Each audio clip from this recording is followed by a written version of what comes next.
Want to be just for the heck of it. And we'll get back to comedy. Well, then I wanted to be a comedian, and then I thought I wanted to be like a movie star, like Tom Hanks or somebody like that. I could Brad absolutely Pitt. see that. And then you would've decided that you would've didn't been want to fun. be? No, I continued to kind of want to be that, but then it kept not happening, or it would start to happen. You'd get an acting job in a movie with some other good actors, and then that particular thing would not be as successful as you hoped, and then you go back and do the road, and then and I did a few pilots. I did one pilot. The last pilot that I did, I thought was very good, and it really just hurt my feelings and made me mad when it didn't go. And then I sort of said to myself and to my manager, I've got a job in show business. I'm going on the road doing comedy. I'm just going to focus on doing that, and that's been fun for the. So in a sense, the reason that this is the reason that I'm not a movie star. Maybe is because I decided that I wanted to stop trying to do that. I mean, not that I was going to become a movie star, but the great thing about show business, and I say this to everybody all the time, is you don't get kicked out of show business. You don't get fired. You have to quit. Mm-hmm. And so as long as you don't quit, you're still in it, right? I made the same decision. I was trying to do sitcoms and get on sitcoms and do this. And one day I said, I don't want to do this anymore. I just decided that it wasn't for me anymore. Yeah. Well, the driving around, the part when you actually are doing it is got to be super fun. But the auditioning, sitting, see, as stand-ups, we don't have to do this. I don't have to sit in a room with 30 other comedians hoping to get this job. Hoping to get on stage and do 5 minutes. You can just sign when you're up. an actor, you go and you sit in this room, and there's other actors, and they all got the same script, and you got to... Yeah. So before I kind of lost interest in going on acting, like TV, movie auditions, I lost interest in going on commercial auditions, because maybe that's a way you can make some money. You get in a commercial.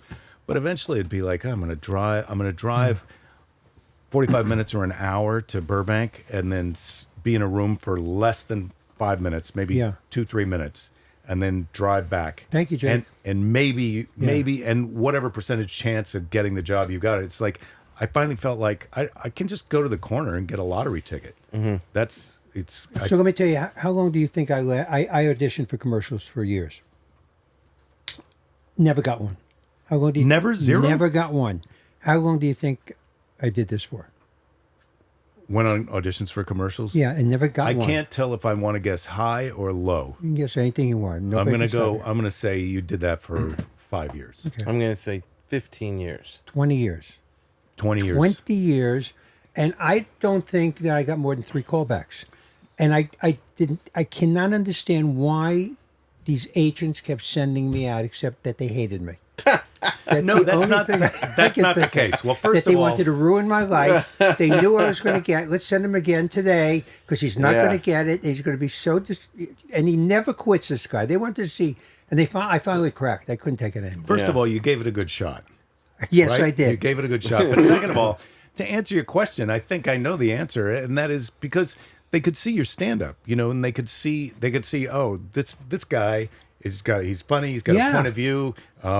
The way you look is different from other people.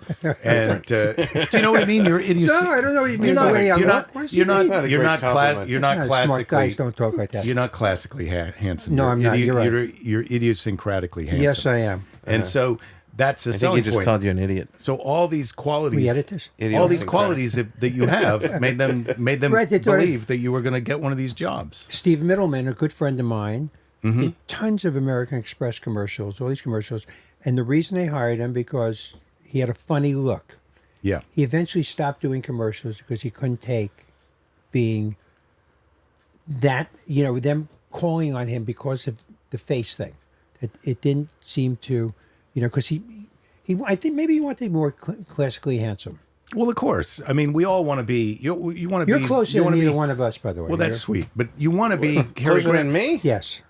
Well, this is a joke. Forget this. This is a joke from my act, where I go in these auditions, and I basically had 2 kinds of auditions. Where the first kind of audition is they want a good-looking person, and so you go to an audition, and everyone's better looking than me, and I don't feel like I'm that bad looking. But you look around the room, and it's like underpants models. You want to say these guys, yes, thanks for taking a break from fucking to come down, yes, to the audition. Just like their lives must be unbelievable when they're not there. So I'm never going to take the job from the if it's we want a handsome guy. I'm not handsome enough for that. I look okay. Or there would be, we're looking for a kind of a weird looking guy. And you feel like, well, okay, I can put on some goofy glasses or Yeah. misbutton my shirt. But there's a guy in there that looks like a rabbit or a kind of a pencil with a haircut or something. And Right. you're, you can't take a job from them either. But that's the problem with show business in general is you are what they think you are, and you keep having to be what they think you are, unless you're Tom Cruise or Brad Pitt or George Clooney, where you're so successful that you get to, like, I'm going to put a wig on and do this other thing instead. Charlize Theron gets to do all kinds of crazy stuff. Yes. But for the rest of us, it's like you are what they think you are, and so I get it. I get Yeah. why Steve would get tired of that. So I guess for you and me, they thought we were a nothing, and they put Yeah, us in there you go. nothing. Nothing. Yeah. I had Well, don't make me say out loud. I mean, you guys.